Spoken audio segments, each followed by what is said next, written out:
देख रहे हैं प्रोग्राम खबर ये है। मैं हूँ शाजिया अकरम। प्रोग्राम में मेरे साथ है समी इब्राहिम और सईद काजी। नाजरीन, मुल्क की तारीख में पहली बार इस्लामाबाद हाई कोर्ट के अहकामात पर पंजाब पुलिस ने लापता अफराद केस में ISI और MI के सरबराहान के खिलाफ मुकदमा दर्ज किया है।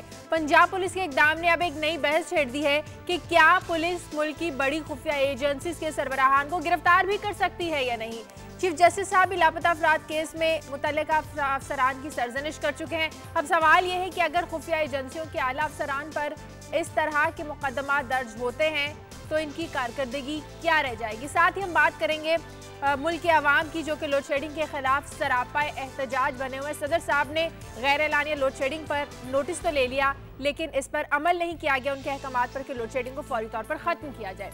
सवाल हमारा आज का सुन लीजिए। सवाल हमारा ये है कि क्या इंटेलिजेंस अफसरान के खिलाफ मुकदमा दर्ज करने का फैसला आप समझते हैं दुरुस्त है? इस पर अपनी राय दीजिए, ईमेल कीजिए, SMS कीजिए या टेलीफोन कॉल के जरिए हमारे सवाल का जवाब दीजिए। मैं यहाँ पर एक ब्रेक लूँगी, ब्रेक के बाद वापस आएंगे तो और अहम खबरें आपके साथ शेयर करेंगे एक ब्रेक के बाद।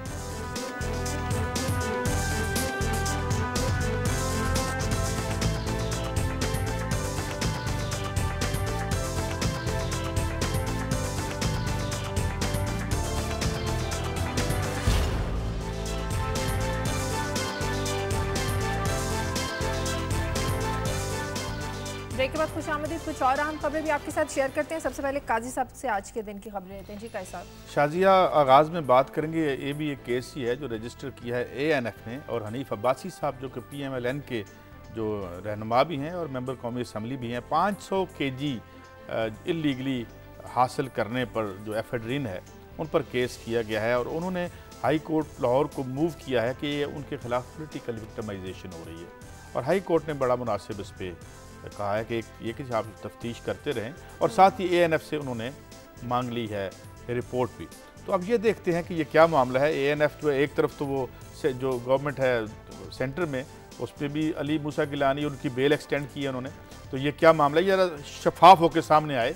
ये गलत है तो पूछे हम कि ANF क्यों ऐसा कर रही है, और ये अगर दुरुस्त है तो हम ये क्या समझने में हक बजानब है कि बाज़ बातों पर बड़ी यकजहती है, अपोजिशन हो या हुकूमत हो। तो बहरहाल ये मामला शफाफ तरीके से आवाम के सामने आना चाहिए। और फिर बात करेंगे सैलाब, मुमकिन सैलाब की। बारिशें तो नहीं हो रही, मगर कुछ ऑर्गेनाइजेशंस ने मिल के एक जो है प्रेस रिलीज़ जारी किया है जिसमें बताया गया है कि बहुत कम फंड्स हैं। अगर कोई एवेंचुअलिटी हो जाती है खुदा न खास्ता, या बारिशें लेट भी होती हैं, तो हम कैसे करेंगे। याद रहे कि पिछली दफ़ा बहुत सी इंटरनेशनल जो ऑर्गेनाइजेशंस हैं उन्होंने भी एक तो करप्शन की बात की थी, जो कुछ पैसा जो आया है वो सही इस्तेमाल नहीं हुआ, और फिर हमारे पास पैसा था भी नहीं, और बहुत से लोग होमलेस शायद आज तक भी हैं। और अगली स्टोरी भी होमलेसनेस से जुड़ी हुई है। शाजिया, बहुत से जो हमारे फैक्टर्स हैं उनकी वजह से लोग बहुत तेज़ी से होमलेस हो रहे हैं।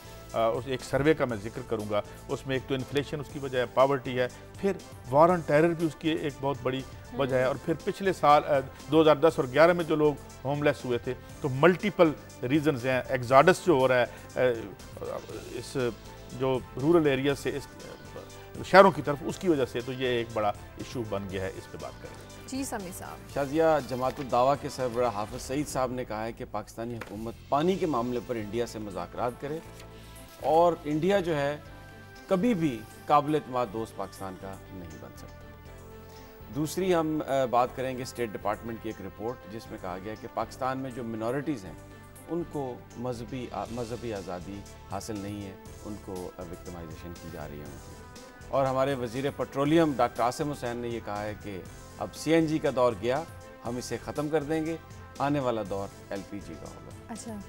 आखिर में ISI के सरबराह जनरल ज़हीरुल इस्लाम अब्बासी अमेरिका के लिए रवाना हुए। अभी अमेरिका पहुँचे नहीं, लेकिन अमेरिकी मीडिया ने पाकिस्तान के जो सिक्योरिटी के इदारे हैं उनके बारे में ख़बरें छापनी शुरू कर दी हैं। हक़ानी नेटवर्क को निशाना बना लिया है, और वो जो एक हमेशा प्रेशर डालता है मीडिया उनका अपनी नेशनल जो उनके काजेज़ हैं उन पर हुकूमत के साथ मिलकर, जनरल ज़हीरुल इस्लाम अब्बासी अभी जब लैंड करेंगे, जब अखबार उठाएंगे तो वो उनको सामना करना सही। लेकिन सबसे पहले अभी हम बात करेंगे इन खबरों पर तो बात करेंगे कि मुल्क की तारीख में पहली बार ऐसा हुआ है कि किसी लापता शख्स के अगवा पर मुकदमा दर्ज हुआ है आला अफसरान के खिलाफ खुफिया एजेंसियों के ISI, DJISI और MI के। एक बहस छिड़ी है कि क्या खुफिया एजेंसियों के सरबराहान के खिलाफ मुकदमा दर्ज हो भी सकता है या नहीं। नहीं, देखें बात यह है कि यह है FIR दर्ज होना, फर्स्ट इंफॉर्मेशन रिपोर्ट। अगर आप इस सारे इशू को ज़रा थोड़ा सा बड़ा करके देखें ना शाजिया, पहले मैं आउटसेट पे मैं ये कहूँगा कि जो भी फ़ौज है या इंटेलिजेंस एजेंसीज़ हैं, उनकी सियासत में जो मदाखलत है उसके तो हमेशा पाकिस्तान का एक हर आदमी उसका मुखालिफ है। लेकिन ये जो मामला है थोड़ा सा ये बड़ा ट्रिकी मामला है। सबसे पहले तो बात यह है कि अगर यह मुकदमा कोर्ट की इंस्ट्रक्शन पर दर्ज किया गया जैसे ये रिपोर्ट है, तो कोर्ट्स को बड़ी रिस्पॉन्सिबल हदायत देनी चाहिए और बड़ा वाज़े तौर पर लिखना चाहिए कि किसके खिलाफ मुकदमा दर्ज होना है, किसके खिलाफ मुकदमा दर्ज नहीं होना, क्योंकि पाकिस्तान की इंटेलिजेंस एजेंसीज इस वक्त इंटरनेशनल जो प्रेशर है उस पर शदीद तौर पर उसका शिकार है, क्योंकि पाकिस्तान के अंदर एक इस वक्त सोच है कि हम जो अमरीकी मफादात हैं या नेटो के मफादात हैं या इंटरनेशनल जो पावर्स हमको प्रेशराइज कर रही हैं उसके हमने खिलाफ खड़े होना है, और नेटो सप्लाईज भी इसीलिए बंद रही। तो इन हालात में ये गैर मामूली हालात हैं, तो इसलिए कोर्ट्स को जो भी ऑर्डर पास करना चाहिए वो सोच समझ कर करना चाहिए। ये हमारे जो इंटेलिजेंस एजेंसीज के सरबराहान हैं उनको इस तरह मुकदमात में अगर आपने मुलव्वस करना शुरू कर दिया तो मेरा नहीं ख्याल कि ये मामला आगे चलेगा। हम पहले भी कह चुके हैं, अगर लोगों की शिकायत हैं जिस तरह नवीद भट्ट को अगवा किया गया, उनके घर वालों ने एफआईआर दर्ज कराई कि एजेंसियों से हमें फोन भी आए कि आप अपनी सियासत में जो सरगर्मियां उनको तर्क कर दें तो इनको छोड़ा जा सकता है। पहले वो कह चुका हूं कि वो जो सियासी सरगर्मियां हैं एजेंसीज की वो बात वो गलत है, वो नहीं होना चाहिए। लेकिन आप पूरे निज़ाम को पैरालाइज नहीं कर सकते क्योंकि हालात गैर मामूली हैं। मैं अगर कोई आम हालात होते तो बिल्कुल बहुत सारी चीज़ें आप इजाज़त दे सकते हैं, लेकिन जिस वक्त बारिश हो रही हो, बारिश भी नहीं, ओले बरस रहे हैं आपके ऊपर, आपकी एजेंसियां इस वक्त निशाना बनी हुई हैं, पाकिस्तान को लोग बर्बाद करना चाहते हैं, उस वक्त आप अपने अंदर इस किस्म की अगर कोई बात करें जिससे पैरालिसिस हो जाए, यानी अगर कोई शिकायत है तो ज़रूर इन्वेस्टिगेशन होनी चाहिए, उसका एक तरीक़ाकार वाज़े होना चाहिए। लेकिन ये जो है कि आप डायरेक्टली जो एजेंसी, अब ये बहस आपने सवाल भी किया कि क्या जी वो आज अखबारात में भी गिरफ्तार हो सकते हैं, पकड़े जा सकते हैं। भाई हमारे जो ISI के या MI के सरबराह हैं उन्होंने क्या काम किया कि आप उन्हें पकड़ लेंगे? ये कौन कहता है पकड़? ये तो इंडिया कहता है कि उन्हें पकड़ ले, जो पाकिस्तान के दुश्मन है वो कहता है उन्हें पकड़ ले। तो ये मामला जो है ये इस तरह आसान और इतना सीधा नहीं है कि आप उसको ये एक इस तरह से बना के पेश कर दें। कैसा आप देखें, बात यह है कि जो लॉ ऑफ द लैंड है, आइन जो है, जो कानून है, उससे अब तो किसी को नहीं होना चाहिए। तो इस तरह मगर ये बात तो टेक्स्ट बुक मॉरल्स वाली है ना, ये हमने लिख रखी है, ऐसा होता नहीं है। अब होता ये है, मुझे नहीं पता केस क्या है ये या क्या नहीं है। हम पीट के मर जाते हैं किसी एक दूर उफ्तादा गांव में, एक जो है चंद एकड़ का ज़मींदार जो है जुल्म करता है, थाना उसके साथ होता है, हम कुछ नहीं कर सकते। तो ये बेसिकली बात ख़त्म होनी चाहिए, कानून के सामने होना चाहिए। इक्का दुक्का वाक़यात होते हैं, कोई दुनिया में आइडियल या यूटोपिया तो नहीं होता, मगर as a matter of principle किसी को लॉ से अबव नहीं होना चाहिए। और जो भी जिस इदारे का भी मेंबर है, हेड है, उसके जो पैरामीटर, उसके जो आइन ने पैरामीटर्स बना दिए हैं उससे वो ओवरस्टेपिंग ना करे। चाहे औले पढ़ रहे हैं या चाहे औले नहीं पढ़ रहे, और औले इसीलिए पढ़ रहे हैं इस मुल्क में कि हम हमेशा ओवरस्टेपिंग करते हैं, हम हमेशा अपने जो है इख्तियारात से आगे। चाहे देखें ना, मैं इसलिए बात कर रहा हूँ कि बात करते हैं जब हम सिर्फ सिविलियंस की बात करें, किसी को भी कानून की लिमिट से आगे नहीं जाना चाहिए।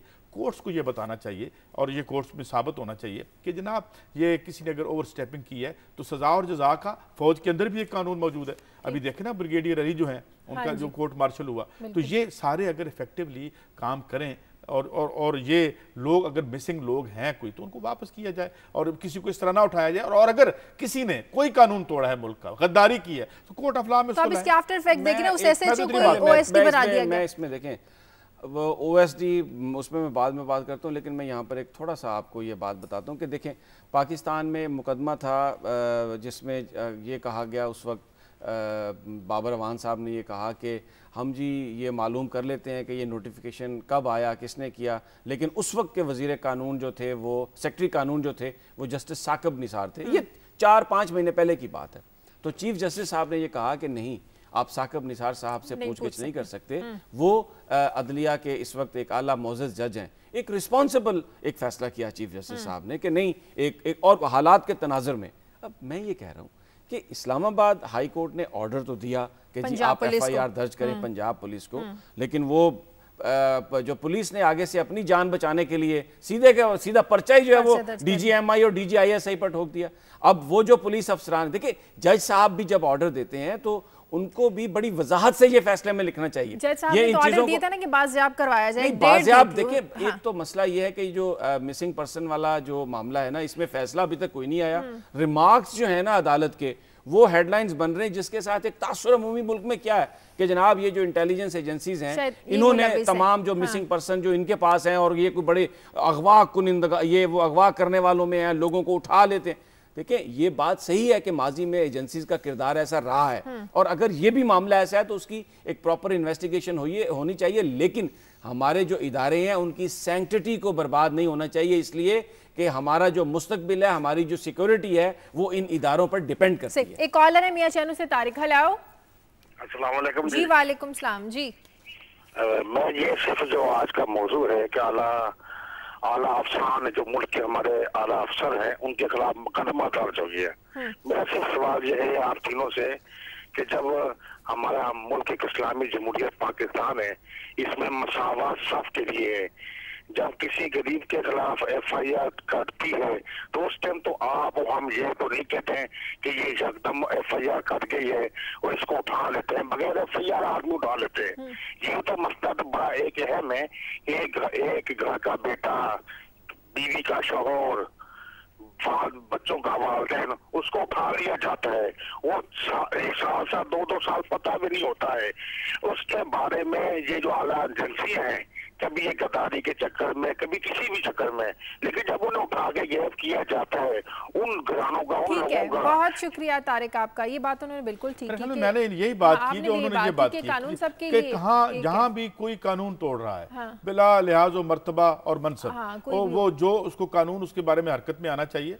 और अगर ये जो मिसिंग पर्सनस का जो इशू है इसे ख़त्म किया जाए, उसकी वजह यह है कि ये जो मार्शल लॉ में हम ज़्यादातर रहे हैं उसकी भी कुछ मसाइल हैं। फिर हमारी जो सिविलियन एलीट है, जब ये आते हैं ये इतने वीक हैं कि ये ऐसे हाथ में ला के आ जाते हैं एस्टेब्लिशमेंट के साथ, और किसी और काम के लिए आए होते हैं। ये हमारे सारी बदनसीबियां। आप तो इस बात से एग्री करते हैं ना कि कानून सबके लिए एक है, कोई किसी से शाजिया कानून सबके लिए एक है, लेकिन जब भी किसी मुल्क के हालात गैर मामूली होते हैं तो वहाँ पर लेजिस्लेशन की जाती है। मैं आपको अमेरिका की बात बताता हूँ कि देखें, बड़ा एक डेवलप्ड मुल्क है, बड़ी वहाँ पर इंसानी हकूक और सब कुछ है, लेकिन 9/11 के बाद क्या हुआ, वहाँ पे पेट्रियट एक्ट आया।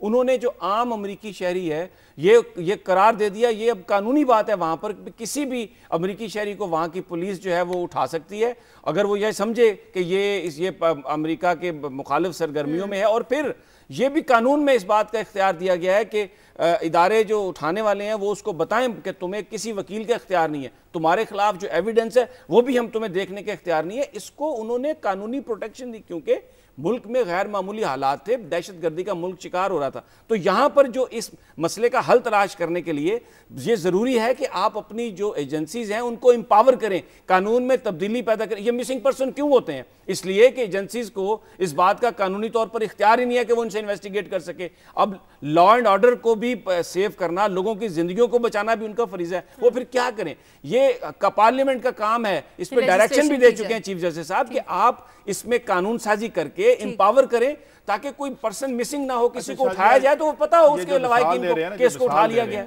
अगर किसी मुल्क में ना, बड़े महज़ब मुल्क में कैनिबलिज्म आदमखोरी शुरू हो जाए तो हम पे फर्ज नहीं हो जाती। बड़ा वो बेहुदा कानून है और उसके खिलाफ अमेरिका में बहुत बड़ी बैकलैश है जो पैट्रियट एक्ट आया। और एक और वहाँ कानून है जिसे सीक्रेट एविडेंस एक्ट कहते हैं, उसके तहत वो किसी बंदे को पकड़ लें तो उसको ये बताना जरूरी नहीं है कि तुमने जुर्म क्या किया।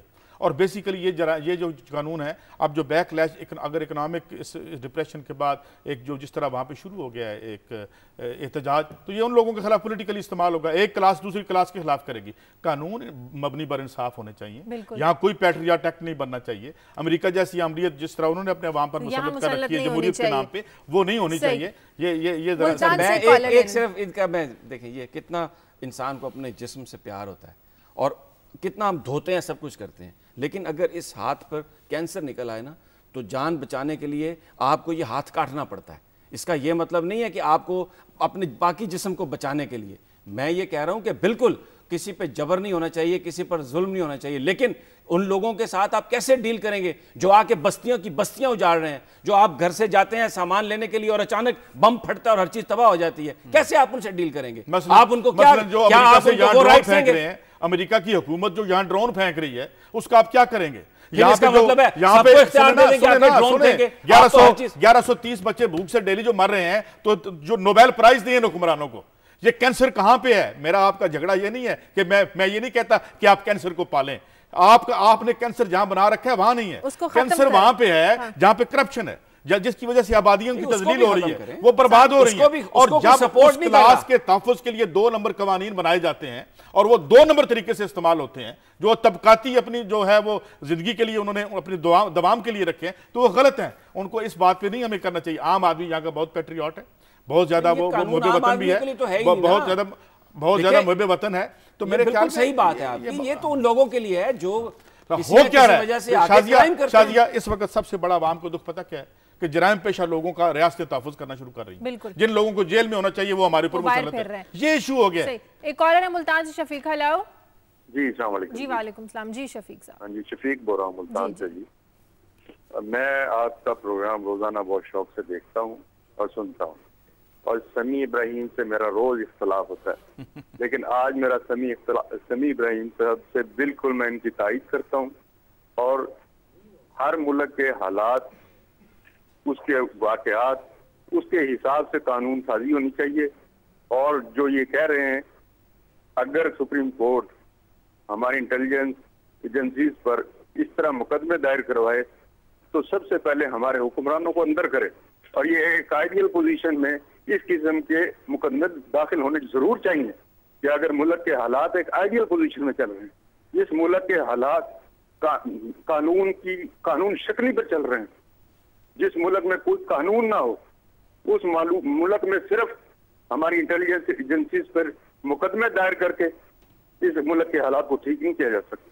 ठीक है, बहुत शुक्रिया शफीक आपका। ये बात मैं बिल्कुल वही बात है जो हम कर रहे हैं कि आप कोई भी जो चीज़ है उसको उसके तनाज़र में देखें और फिर उसके जो उस वक्त रिक्वायरमेंट है उसके मुताबिक का फैसला करें। यही आगे चलने का हमारा इख्तिलाफ क्या है? एक मुल्क में कोई शख्स अगर कानून तोड़ता है और वो साबित हो जाता है तो उसे सजा दें। मैं ये तो नहीं कह रहा कि आप इनके खिलाफ मुकदमे बनाएं, मैं ये कह रहा हूं कि जो आदमी ओवर स्टेपिंग करता है, समाज में शिकस्त और रेख्त उस वक्त पैदा होती है जब मुख्तलिफ इदारों के लोग ओवर स्टेपिंग करना शुरू कर देते हैं। जो इख्तियारात उनको आइन में दिए गए हैं, वो चाहे प्राइम मिनिस्टर हो, चाहे प्रेसिडेंट हो, MNA हो, कोई साफी हो, कोई आदमी हो, फौजी हो, वो जब वो अपने इख्तियारात से तजावुज करता है,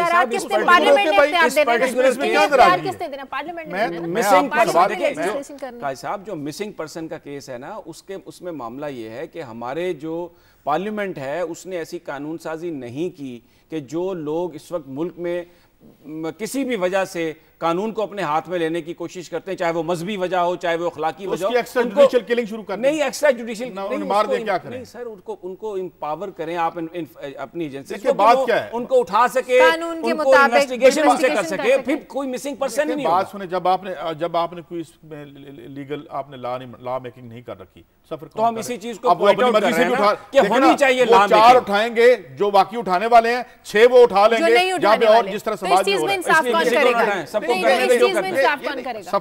जिनके घर मुतासर हुए ना, सफर करने वाले अवाम हैं, उनसे मालूम करें। और जो बेगुनाह लोग हैं, ये जो बड़ी आसान है मेरे लिए और आपके लिए बात, जिन्होंने यहाँ पे दहशतगर्दी जिनके बच्चे अगवा हुए हैं, उनकी तो हम हमायत करते हैं। यहाँ पे दहशतगर्दी जो अमेरिका बहादुर लेके आया था कोल्ड वार में, उनकी तो हम सपोर्ट करते हैं। बात मैं सिर्फ इतनी कर रहा हूं कि कानून आइन उन्होंने नहीं बनाया, सफर अवाम कर रहे हैं। जरूरी नहीं कि मैं और आप हर बात पर इख्तलाफ करें, कुछ जो मुल्की मामलात हैं अगर उसमें रिक्वायर्ड है तो कम से कम। मैं क्या कह रहा हूं, मैं ये कह रहा हूं कि नाजायज बंदे ना उठाएं, उठा लें, चलो उठा लें, इसमें कर लें, लेकिन इन्वेस्टिगेशन कर लें। गुफ्तगू आपने क्या फरमानी शुरू की, ये जो पैट्रियट एक्ट है अमेरिका में इस तरह का, यहाँ 2 नंबर नहीं है, 2 नंबर नहीं है, यानी उनकी कांग्रेस ने किया, वही लोग इलेक्टेड लोग हैं जिन्होंने ये किया अपने मुल्क के मफादात के मुताबिक। इलेक्टेड लोग और ये बैठे हुए कह रहे हैं वो ये कर दिया। इलेक्टेड लोग वहां भी जो है वो देख रहे हैं। हाँ, वो आपके नजदीक तो वो फिर सारे डेमोक्रेसी और सियासतदान, वो तो क्राइम और हैदराबाद से 2 नंबर लोगों को 2 नंबर क्या है यार, 2 नंबर ही पता नहीं आपके नजदीक है कौन है 1 नंबर, किसी 1 नंबर का नाम बता। 1 नंबर का नाम ले लें। नहीं, समी साहब 1 नंबर है क्योंकि इनके पीछे 2 नंबरों की एक बड़ी लंबी। एक कॉलर है, बड़े दिल जले, बहुत दिल जले। हेलो, अस्सलाम वालेकुम। जी वालेकुम सलाम। ये समी इब्राहिम साहब से जो मौक़िफ़ है वो बिल्कुल सही है उनका, लेकिन मसला ये है कि इंटेलिजेंस अफसरान के खिलाफ जो कुछ आज हो रहा है उसके पीछे भी मीडिया का बड़ा किरदार रहा है कि उनको एक वक्त तक जो है मुसलसल 8 बजे से 11 बजे तक जालिम और ना जाने उनको कौन कौन से रूप में पेश किया गया, जिसकी वजह से वरना एक्चुअल लाइफ में वो लोग जो काम कर रहे हैं वो अपनी तनख्वाह हक हलाल के साथ रख के वो लोग काम कर रहे हैं, जान हथेली पर रख के। मीडिया को चाहिए कि जो तस्वीर का एक रुख पेश करने के बजाय दोनों रुख जो है वो पेश करें कि इंटेलिजेंस अफसरान जिन लोगों को मकसद तफ्तीश के लिए उठाते हैं या लेकर जाते हैं तो उनके पीछे राह है, उनके पीछे अफगानिस्तान है, उनके पीछे मुख्तलिफ किस्म के लोग होते हैं जो ना जाने इस मुल्क को कौन कौन से अंदाज से खोखला करने में, ईंटें एक एक करके ईंटें निकालने में मसरूफ हैं। और ये इंटेलिजेंस अफसरान हैं जो अपने बीवी बच्चों से दूर रहकर सारा दिन ठीक है, शुक्रिया। देखिए इस बात से तो कोई इनकार ही नहीं कर रहा। बात क्या है, इसको बिला वजह बतंगड़म बना रहे हैं। बात यह है कि वो अपना काम कर रहे हैं, जान हथेली पे रखे कर रहे हैं। इस मुल्क के बावर्दी मजदूरों ने कुर्बानियां दी हैं। आज इस वक्त जो हर जगह खड़े हैं बेचारे, जिनको ये भी नहीं पता कि कौन सी आने वाली कार में क्या होगा, हमारे दिल रोते हैं उन बेवाओं के लिए और सब के लिए। हम जब इतना कहते हैं कि हर चीज का एक प्रोसीजर और कानून बनाओ और उसको ट्रांसपेरेंट रखो ताकि ना आप कानून तो ये बनाने नहीं देते। अभी कह रहे थे कि वो आमरीत है, मुसल्लत नहीं की जानी चाहिए। वो कानून तो नहीं, आप यहाँ के काम फिर आपकी तो शफी होगी भाई। क्या शफाफ अंदाज में बेहतर कानून साजी नहीं हो सकती? मैं आप ठीक फरमाते हैं, मुझे भरपूर अंदाजा है। मतलब ये है, मुझे अंदाजा आप एक तरफ तो मार्शल लॉ की मुखालफत करते हैं और एक तरफ काले कानूनों के लिए तलवार सौंप के आप कोई काला कानून बनाने की बात नहीं कर रहा। आप कर रहे हैं भाई, प्रॉपर आप तारीफ कर रहे हैं पैट्रियट एक्ट की, जिसके खिलाफ अमेरिका और यूरोप के तमाम एकेडमिशियन और तमाम दरसगाहों में प्रोफेसर लोग एहतजाज कर रहे हैं। आप उसकी हमायत फरमा रहे हैं। मैं उसकी हमायत या मुखालफत नहीं कर रहा, ये मेरा काम नहीं है, वो अमेरिका का मसला है। और यहाँ के हालात के मुताबिक कानून के मुताबिक चले। मैं इतना कह रहा हूँ कानून के मुताबिक चले। मैं अर्ज कर रहा हूं कि यहाँ पर कानून के आप अपनी जो इन्फोर्समेंट एजेंसीज हैं उनको एम्पावर करें भाई। हम भी कहते हैं एम्पावर करें। उनकी जो सैंक्टिटी है, उनका जो नाम है, उसको इस तरह बदनाम मत कर रहे हैं इररिस्पांसिबल डिसीजन से, क्योंकि पूरी दुनिया उन इदारों को तबाह करने पर तुली हुई है। मुझे ब्रेक लेने यहाँ पर, ब्रेक के बाद वापस आएंगे तो आपकी मजीद लाइव कॉल्स लेंगे एक ब्रेक के बाद।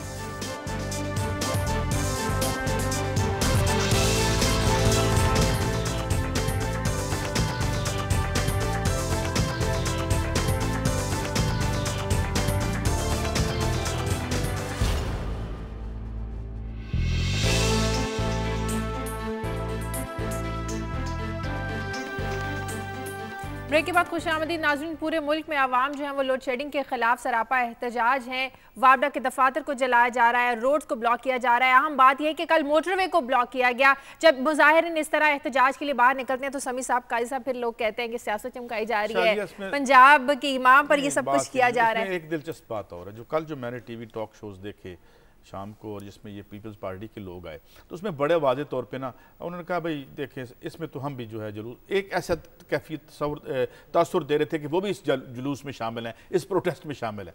एक चीज़ बड़ी ग्राफिकली डेमोन्स्ट्रेट हो गई है, वो ये है कि वो इस इशू को रिजॉल्व नहीं कर सकते। ठीक है, वो डेडलाइनें भी इसलिए उन्होंने देनी बंद कर दी हैं, ये उनके बस की बात नहीं। अब मैं आपको एक बात बताऊँ ना, यहाँ कुछ अर्सा पहले समी साहब की और मेरी बहस हुई थी कि जी वो फलां इदारा कुछ नहीं करने देता, फलां इदारा कुछ नहीं करने देता। तो मैंने ये अर्ज़ किया था कि हमें अपने अंदर कमज़ोरी देखनी चाहिए। अगर मेरे अंदर एहलियत नहीं है तो मैं हर दूसरे आदमी, बाहर का हाथ तब आता है जब अंदर का हाथ कमज़ोर, माजूर या लूला लंगड़ा हो जाए। तो अब मुझे जो लग रहा है कि मेरे ख्याल में ये इनके बस की बात नहीं है। ये इस मफरूज़े पे काम कर रहे हैं कि चूंकि जी हमने वो बेनज़ीर इनकम सपोर्ट प्रोग्राम था, फिर पीपल्स पार्टी का जो एक कहा जाता है मुस्तकिल वोट बैंक है, उस पर खेलेंगे, और दूसरा ये इस पर खेलेंगे कि जी PTI वोट काट लेगी मुस्लिम लीग नून के, और इस तरीके से हम आएंगे। क्योंकि अब मैंने अर्ज़ किया कि सियासत का ना ज़मीन से रिश्ता अब ऊपर आ गया है, अब नीचे कोई उसकी रेलेवेंस नहीं है। एक तसव्वुर बना था कि इमरान खान की रेलेवेंस हो जाएगी, अब 14 अगस्त को उन्होंने देना है, अपना मंशूर देख लेंगे, इससे पहले जो आया था तो वो रेलेवेंस नहीं बन रही। अब अगले जो इलेक्शन के लिए उन्हें भी अंदाज़ा है कि जो डिसाइड होगा, जो पावर की इक्वेशन बनेगी, उसमें एस्टैब्लिशमेंट होगी, छोटी छोटी वोटों की पॉकेट्स जो भी इन्होंने बना रखी हैं, क्योंकि ये एक ना डीपोलिटिसाइजेशन के जिसमें बिजली नहीं है, कुछ मतलब रोज़गार की कोई बात नहीं है, कोई कहानी नहीं है, तो इसलिए मुझे लगता है कि इससे उन्होंने हाथ साफ कर लिए हैं। और ये क्योंकि कल मैं सुन रहा था उनकी जो है, मैंने वो राजा क्या नाम है उनका, मैरीन अनवर राजा साहबा फरमा रही थी कि जी अगर हमने ये पैसे दे भी दिए 356 अरब रुपया सालाना का जो है, अभी 265 रुपए, तो ये फिर सर पे आके खड़ा हो जाएगा। लिहाजा इन्होंने इसकी इम्पॉसिबिलिटी को एज एन इम्पॉसिबिलिटी एक्सेप्ट कर लिया, तो मुझे ये लग रहा है। देखिए, जहाँ तक लोड शेडिंग वो तो एक इशू है और नाकामी भी है, लेकिन मुझे काजी साहब की इस बात से बड़ा इख्तलाफ है कि ये जो सियासत है इसका अवामी मसाइल से कोई ताल्लुक़ नहीं रहा और ये जो है बस कुछ और ही कहानी हो रही है। नहीं, देखिए, पंजाब में मुस्लिम लीग नून की गवर्नमेंट है, हमें उनकी बहुत सारी पॉलिसियों से इख्तलाफ हो सकता है, लेकिन जो उनके पास अवेलेबल रिसोर्सेज हैं उसमें आप देखें पूरी वो कोशिश कर रहे हैं मामलात को संभालने की। वफाकी हुकूमत भी बहुत सारे मामलात में नाकाम हुई है, जिसमें लोड शेडिंग सारी फहरिस्त है और उनके बहुत सारे कामों से हमें इख्तलाफ है, लेकिन अपनी जगह पर वो भी कोशिश कर रहे हैं।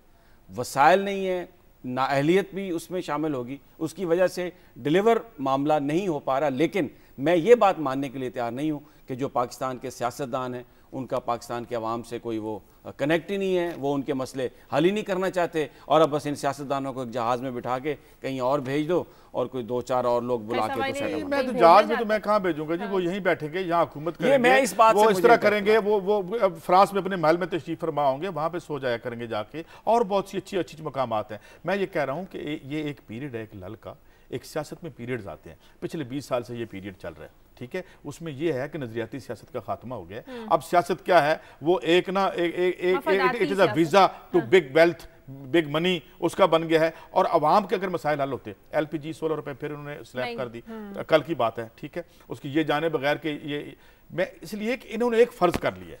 फ़र्ज़ इन्होंने ये, समी साहब की जो भी राय हो मैं उनका एहतराम करता हूँ, शदीद इख्तलाफ के बावजूद उन्होंने ये तय कर लिया है कि ना लोग उठेंगे। अब 68, 69 दोबारा तुलू नहीं होगा। हालांकि अगर देखने वाली आंख हो तो अभी तहरीर स्क्वायर अभी बंद नहीं हुआ, अभी ट्यूनिस की मूवमेंट खत्म नहीं हुई, अभी यूरोप अभी बहरीन की मूवमेंट खत्म नहीं हुई। इन्होंने ये तय कर लिया है कि भाई ये लोग मारते रहो इनको और ये नहीं उठेंगे, ठीक है। और सियासत क्या होगी कि कभी आप तम गए जमहूरियत दें चीफ ऑफ आर्मी स्टाफ को, कभी उनकी एक्सटेंशन कर दें और ऊपर खेल करें, अमेरिका बहादुर से नेटो फौरन खोल दें। तो ये मैं आपके ख्याल में अवाम अभी उठे नहीं? कल सारा दिन क्या होता रहा? यूनाइटेड रिस्पांस ये स्पोरेडिक है, ये स्पोरेडिक है, अभी अपनी जगह पे हो रहा है। और मैं ये समझता हूँ कि ये जिस तरीके से चल रहे हैं ना, वो फिर एक यूनाइटेड रिस्पांस भी आ जाएगा।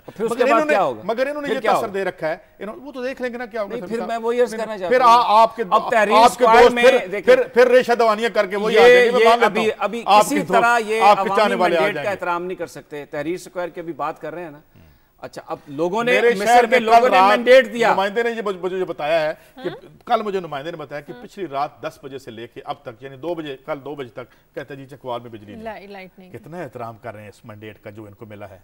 जो घर में अपने जो है उससे एसी भी चला लेते हैं उस जनरेटर से हैं, और उसको रोजों में 15 घंटे 20 घंटे बिजली नहीं दे रहे, और मुझे ये कह रहे हैं कि एहतराम करें, खुदा का खौफ करें, ये बात करें, खुदा का खौफ करें। ये जो एक बड़े एक खास अंदाज में जहां बैशिंग कर रहे हैं ना, मैं उसका जवाब देने की कोशिश कर रहा हूं कि अभी तहरीर स्क्वायर का जिक्र किया, मिस्र के अवाम उठे, इलेक्शन हुए, वहां पर उन्होंने मोहम्मद मार्सी को सदर बनाया।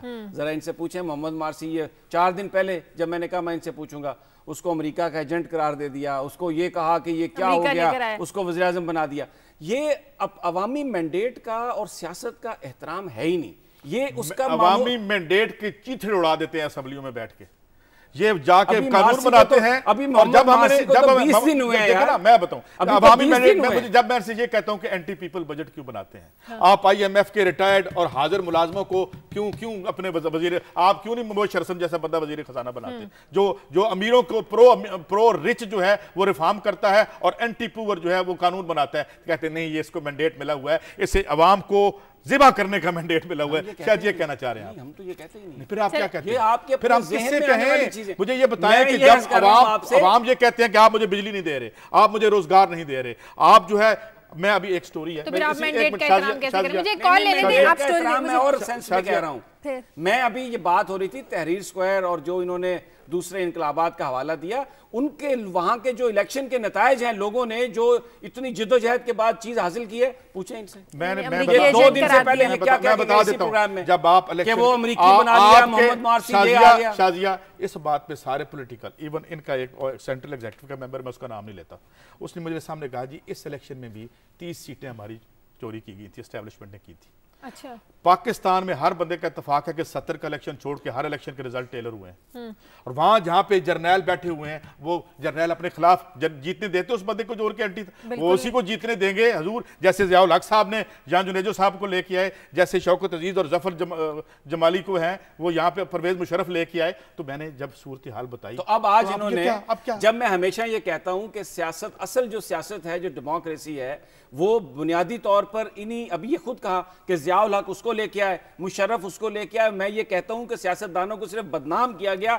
इस निजाम को बदनाम किया गया। जब हम कहते हैं कि आप ज़ियाउल हक की कैबिनेट के बंदे को वज़ीर आज़म ले आए, जब हम आपको कहते हैं कि ज़ियाउल हक की बाकियात, ज़ियाउल हक को यानी जुल्फ़िकार अली भुट्टो के कातलों को आपने सीने से लगा लिया, आप उनको ले आए, तो वही अवाम के साथ होना था ना जो हो रहा है। तो फिर ये कहते हैं नहीं मैंडेट का एहतराम करो, मैंडेट का एहतराम करो। इन्होंने उसकी काबीना में थे, वो तो जुल्फ़िकार अली भुट्टो भी अयूब खान की काबीना में थे, वो तो इस तरह से तो वो बात नहीं बनेगी। फिर फौजियों के खिलाफ आप बोलना बंद कर देना। अगर जुल्फ़िकार अली भुट्टो प्रो फौजी थे, एक डिक्टेटर थे, तो आप डिक्टेटरों के खिलाफ क्यों हैं? कह रहा वो प्रो फौजी थे, आप बात नहीं पूरी सुनते, मुझे कॉल शोर मचाते हैं, मुझे कॉल बात नहीं सुनने देते। पिंडी से कॉल है मुआज, हेलो, कॉल चले आप कॉल ले ले, फिर मैं बाद में काजी साहब से करता हूं। वालेकुम सलाम जी।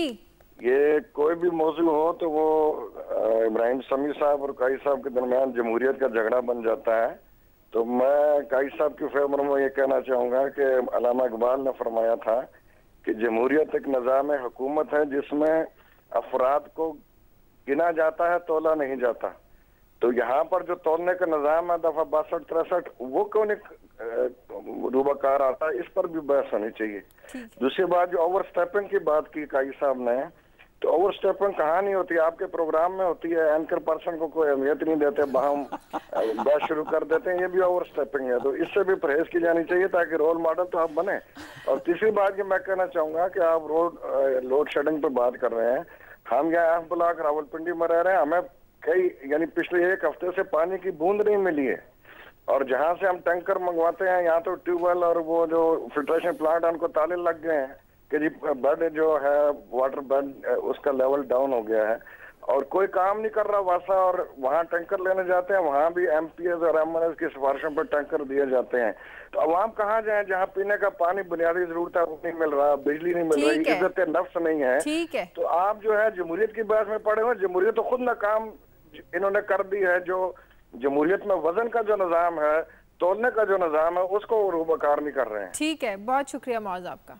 मेरा ख्याल में उनकी राय तो जो उन्होंने कही वो उसमें कोई कमेंट की जरूरत नहीं है, वो ठीक कहते हैं। लेकिन एक जो बात उन्होंने कही कि भाई अगर हम अब आप बोलें क्योंकि आपकी ओवरस्टेपिंग की बात करें, तो आप लोग ख्याल किया करें थोड़ा, आप लोगों की खबरों की तरफ मैं अगर अर्ज कर दूं इसके साथ जुड़ी हुई है कि ये जो हनीफ अब्बासी साहब के खिलाफ ANF ने एक केस दर्ज किया है, उनका क्लेम ये है सुप्रीम हाई कोर्ट में जाके कि जी उनके खिलाफ पॉलिटिकल विक्टिमाइजेशन हो रही है। तो पॉलिटिकल विक्टिमाइजेशन कौन कर रहा है उनके खिलाफ? क्योंकि एक तो मुस्लिम लीग नून का बड़ा वाज़ेह स्टैंस है कि इस वक्त अदलिया आज़ाद है, अगर कोई ऐसी बात होगी भी तो अदलिया जो है इंशाल्लाह उसका वो कर देगी। हमारी भी यही राय है, उनकी भी यही राय है। तो मेरे ख्याल में और जो हाई कोर्ट ने फैसला किया वो दुरुस्त था। एक तो उन्होंने एक्सटेंड की बेल अली मूसा गिलानी की और मखदूम साहब की, और उन्होंने साथ उन्होंने ये कहा कि जनाब आप आइएगा, अगर आप नहीं आए और फिर उन्होंने कहा कि आप तावन करें। ये एक बड़ी अच्छी बात है। देखिए ये जो भी कज़िया सामने आया इसमें हम तो कोई फैसला नहीं कर सकते। मुमकिन है ये शफाफ हो, मुमकिन है अली मूसा गिलानी भी शफाफ हो, मगर एक चीज़ सामने आ गई है। अब अवाम, क्योंकि ये सब अहम लोग हैं, अली मूसा गिलानी साबिक़ वज़ीर आज़म के बेटे हैं, मखदूम शहाबुद्दीन जो है वो तो एक वेटरन पॉलिटिशियन भी हैं और मेंबर पार्लियामेंट भी हैं। इसी तरीके से हनीफ अब्बासी साहब जो हैं वो भी 1-2 इलेक्शन पीछे से जीत के आ रहे हैं। तो ये जो आपके बारे में आया है तो अवाम को पता चल जाना चाहिए, ANF को शफाफ किस्म की करनी चाहिए तहकीक, और इसमें ये नहीं कहना चाहिए कि जी ये मेरे लोगों को आप हैरेसमेंट हो रही है। तफ्तीश हैरेसमेंट तो नहीं होती, तफ्तीश करनी तो पड़ती है। तो मैं इस खास तौर पे शफाफ है तो सामने आ जाएंगे। जी समी साहब आपकी खबरों की तरफ आते हैं। शाजिया, मैं ये हाफिज सईद साहब ने कहा है कि जो पानी का मामला है वो बड़ा अहम मामला है और इस पर इंडिया के साथ मुज़ाकरात करने चाहिए, क्योंकि वो जो सिंतास मुआहदा है उसके मुताबिक ही पानी की डिस्ट्रीब्यूशन हो रही है। लेकिन ये आपने सुना होगा, कायरा साहब ने भी ये कहा कि दरियाओं में पानी की आमद उतनी नहीं है जितनी नॉर्मली होती है, जो एक फैक्टर है बिजली की लोड शेडिंग को बढ़ाने में, क्योंकि 6500 मेगावाट पानी से बिजली हासिल होती है, इस वक्त सिर्फ 4500 हो रही है, तो 2000 का शॉर्टफॉल तो उधर उसमें आ गया। तो ये उनकी जो बात है कि बिल्कुल जो पानी का इशू है इस पर मुज़ाकरात होने चाहिए, इस पर बात। लेकिन एक जो उन्होंने और बात कही है जो मैं समझने से कासिर हूँ, कि उन्होंने कहा कि इंडिया जो है वो दोस्त नहीं हो सकता। अब ये तो बिलाशुबा दोस्त तो नहीं हो सकता, लेकिन आप उनके साथ वर्किंग रिलेशन तो आपको रखने पड़ेंगे, और जो नेबर्स हैं आप अपने हमसाए तब्दील का हिसाब नहीं कर सकते। तो एक अच्छी बात कही कि पानी के मामले पर मुज़ाकरात करें। मेरा ख्याल है जो दूसरी बात है, बिलाशुबा दोस्त तो शायद ना बन सकता हो क्योंकि हर मुल्क की अपनी तरजीहात हैं, तो एक वर्किंग रिलेशनशिप हमारा ऐसा होना चाहिए कि जिससे जो मामलात हैं उनको एक ऐसा तरीके से हल करके, बजाय इसके कि वो जो एक गंडासा प्रोग्राम है लड़ाई मार कुटाई, उससे हटके अगर मामलात को तय करने की कोशिश की जाए तो। और फिर ये बयान जो है कि आप इंडिया के साथ बात करें, इतना बयान भी जो सईद साहब की जानिब से आया, भले उन्होंने ये कहा है कि इंडिया दोस्त नहीं बन सकता, लेकिन एक तरफ ये भी कहा कि उनसे मुज़ाकरात करें, तो उसमें मुझे अच्छी चीज़ भी ये एक नज़र आई कि अब वो खुद कह रहे हैं कि आप इंडिया के साथ मुज़ाकरात करें मामलात पर। अगर आज पानी पर भी हो सकता है, कश्मीर पर भी मुज़ाकरात होगा, तो सारे मामलात जो हैं वो बेहतर अंदाज। शाजिया, एक मैंने होमलेसनेस पे खबर देखी थी और एक मैंने सर्वे देखा, और इसमें वो 2-3 फैक्टर्स हैं। एक तो ये कि जहाँ जिस तरह ये वॉर ऑन टेरर की वजह से लोग होमलेस होते हैं, फिर एक इकोनॉमिक टेररिज्म है जिसकी वजह से लोग जो हैं वो हो रहे हैं इन्फ्लेशन की वजह से। मैंने मिसाल के तौर पे ये पिंडी में सर्वे हुआ, मगर मैं और भी लाहौर में भी इस हवाले से सर्वे मैंने आज देख रहा था कि जो मुख्तलिफ आबादियाँ, इचरा है या यहाँ दाता दरबार के करीब जो है, ये सारे वर्कर्स और मेहनतकश हैं, और इनकी चूंकि एक डेली वेजर्स होते हैं ये, तो ये इनका पता नहीं होता है इनको कि कल इनको मजदूरी मिलेगी या नहीं मिलेगी। इनकी आमदनी एक दिन में 200 से 400 रुपए तक भी हो सकती है और नहीं भी हो सकती, और इन्हें 30 दिन या 25 दिन जो है वो मिलता। अच्छा, अब उनसे मुख्तलिफ लोगों से पूछा गया, जिसमें एक लड़का अख्तर हुसैन जो है उसकी उम्र 28 साल है, मुजफ्फरगढ़ से आया हुआ है, उसके 2-3 बहन भाई हैं। तो इस वजह से जब सर्वे किया गया तो उसने कहा कि मैं सिर्फ नाश्ता करता हूँ, मेरे पास फिर अगले 2 मील्स के लिए पैसे नहीं होते। फिर वो कहता है कि मैं फुटपाथ पे सोता हूँ, इसलिए कि अगर मैं किराया दूँ तो मैं अपने घर पैसे नहीं बेच सकता, विंटर हो। और कहता है मेरे पास 2 कपड़ों के जोड़े हैं और एक जूती है, मैं उन्हीं में कर लेता हूँ। और फिर उसका कहना है कि मैं शादी नहीं कर सकता। देखो ना, हर आदमी के अरमान होते हैं, जज्बात होते हैं। मैं इस आदमी की एक कहानी आदमी की नहीं सुना रहा या एक शख्स की नहीं सुना रहा, बहुत से लोगों की कहानी है। फिर इसी में एक सर्वे में आगे जाके शाजिया बहुत से लोगों ने अपने कमेंट दिए कि वजह क्या है, वो होमलेस क्यों है। तो उसमें से एक साहब से पूछा गया जो ज़ाहिर है जो फुटपाथ पे सोते हैं, तो वो कहते हैं कि जो इन्फ्लेशन है, महंगाई है, इतने पैसे जितने हम कमाते हैं उसका जो मेजर हिस्सा है वो खुराक पे चूँकि खर्च हो जाता है, सो हम जो है हमें यहीं पे रहना पड़ता है और हम किराए नहीं दे सकते। और इसी तरह एक दूसरे शख्स का कहना था जी कि लाहौर में एक कमरा 4 से 5 हज़ार रुपये माहाना पे मिलता है, जबकि हमारी आमदनी 6,000 से ज़्यादा नहीं होती मैक्सिमम भी, तो हमें जो है वो रहना पड़ता है। अब शाजिया, ये जो हाउसिंग का मामला है, हमने जिस तरीके से इसको किया, ये हाउसिंग सोसाइटियाँ बनी और ये इतना महंगा कर दिया कि ये तकरीबन मैं सेफली कह सकता हूँ कि कोई 95% लोगों की जो है या 80% लोगों की, क्योंकि यहाँ डाटा भी अवेलेबल नहीं होता, उनकी कुव्वत ख़रीद से हमने बाहर कर दिया। और जो बेघरी है इसमें इजाफा हो रहा है, और इसमें इजाफे की एक वजह यह है कि जो रूरल से शहर की तरफ एग्जॉडस हुआ है या हिजरत जो हुई है रिज़्क़ की तलाश में, चूँकि हम इवन डेवलपमेंट नहीं कर सके, हम वो रोज़गार नहीं दे सके देहात में कि देहात का आदमी वहाँ रहता, वो यहाँ आता है, फिर क्राउड होता है, फिर जब क्राउड होता है तो फिर क्या होता है, फिर शराब गोट बनती है, फिर माफिया बनता है, फिर बता आता है, फिर उसमें क्राइम जन्म लेता है। तो ये इश्यूज हैं, अगर हम इस तरह से टेक अप करें। ये काजी साहब बयान कर रहे थे ना सारा उस नौजवान का किस्सा जो जिसके पास रहने के लिए जगह नहीं है, घर भेजने के लिए पैसे नहीं है, तो हमारे एक शायर दोस्त हैं, आजकल कुछ खफा है लेकिन बहुत खूबसूरत शेर है उनका, पंजाबी में है। काजी साहब, असां वेच के खून ते चमड़ी नू, असां वेच के खून ते चमड़ी नू, पै सिकदे दमड़ी दमड़ी नू, खाइए विच परदेसां दे की भेजिए अपनी अमड़ी नू। तो ये जो किस्सा है ये बिल्कुल इन्होंने सही कि ये एक बहुत बड़ी अक्सरियत है पाकिस्तान की जो देखती है इन हुक्मरानों की तरफ, लेकिन उनके लिए कुछ भी नहीं मिलता बिल्कुल उनके। और वो और हम शायद इसको लेके भी नहीं आते। हम मीडिया पे कितनी बार हमने होमलेस, आखिरी दफा एक हमने भी तकरीबन महीना 2-3 महीने पहले एक बात की थी होमलेसनेस पे। यहाँ पे ये जो बुनियादी इश्यूज हैं सवाम के, क्या ये किसी और मुल्क के, शाजिया मुझे बताओ, ये किसी और मुल्क के बासी हैं?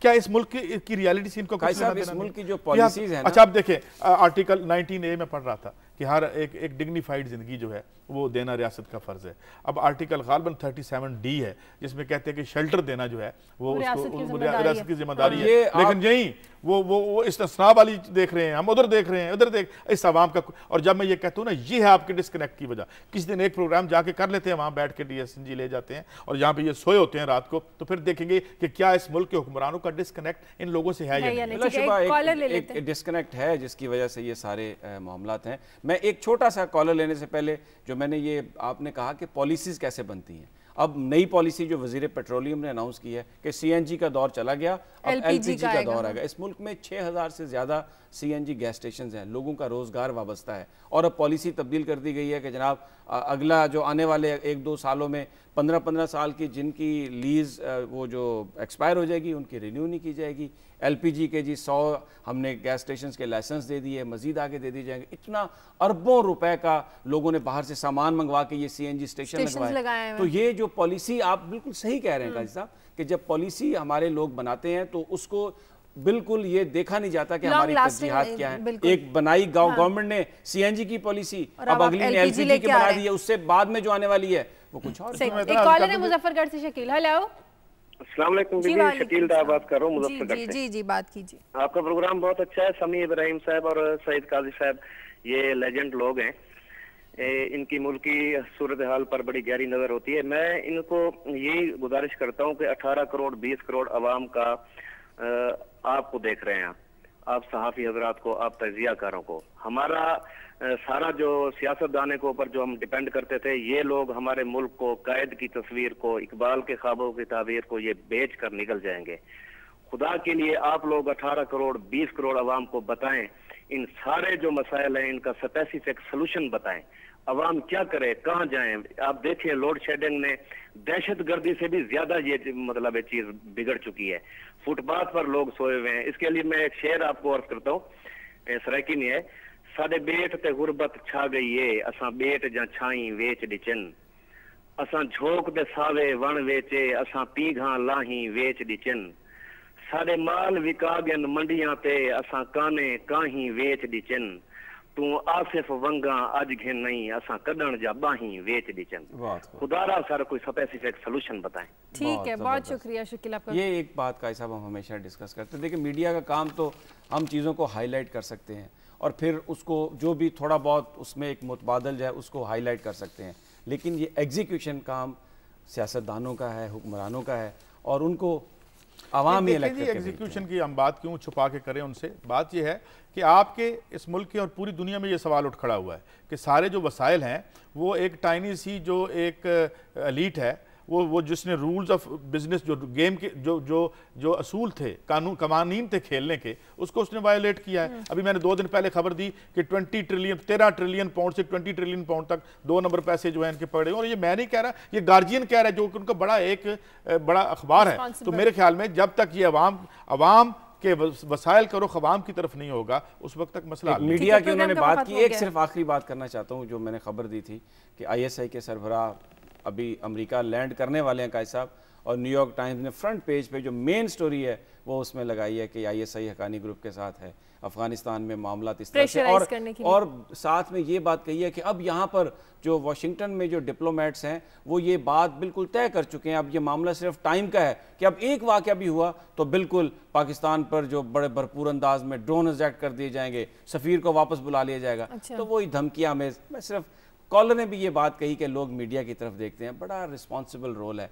हमें अपनी खामियों को ज़रूर हाईलाइट करना चाहिए, लेकिन जब आप किसी गैर मुल्की ताकत के हवाले से बात कर रहे हैं, अपने दुश्मनों के हवाले से, तो एक हो जाना चाहिए और किसी को ये मौका नहीं। कोल्ड वार से इन्हें कह रहे हैं, कोल्ड वार से हम इन्हें कह रहे हैं कि इनसे जान छुड़ाएं। ये जो है हमारी एजेंसियों को पहले इन्होंने गलत इस्तेमाल किया और आज टाइम ओवर हो चुका है। ओवर स्टेप ना करें। हाँ, ओवर स्टेप ना करें, आप बहुत ओवर स्टेप करते हैं। बहुत शुक्रिया समी साहब आपका, कई साहब आपका।